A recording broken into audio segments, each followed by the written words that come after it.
தமிழக வெற்றி கழகத்தினுடைய 2வது மாநில மாநாடு சிறப்பாக நடந்து கொண்டிருக்கிறது.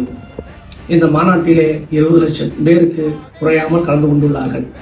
இதில் 3 லட்சத்திற்கு மேற்பட்ட பெண்கள் கலந்து கொண்டார்கள்.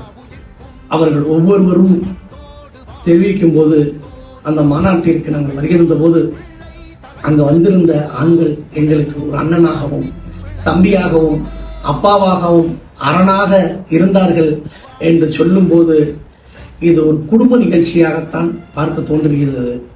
இந்த மாநாடு சிறப்பாக நடைபெறுவதற்கு பல மாதங்களாக திட்டமிட்டு இதை ஏற்பாடு செய்த தமிழக வெற்றி கழக தலைவர் தளபதிக்கும், கழக பொதுச் செயலாளர் அவர்களுக்கும், மாநில நிர்வாகிகளுக்கும், ஒத்துழைப்பு வழங்கிய மாவட்ட செயலாளர்களுக்கும், இதில் ஒவ்வொருவரும் இந்த மாநாட்டிற்காக பணியாற்றிய அனைவருக்கும் இந்த நேரத்திலே நன்றி நன்றி நன்றி.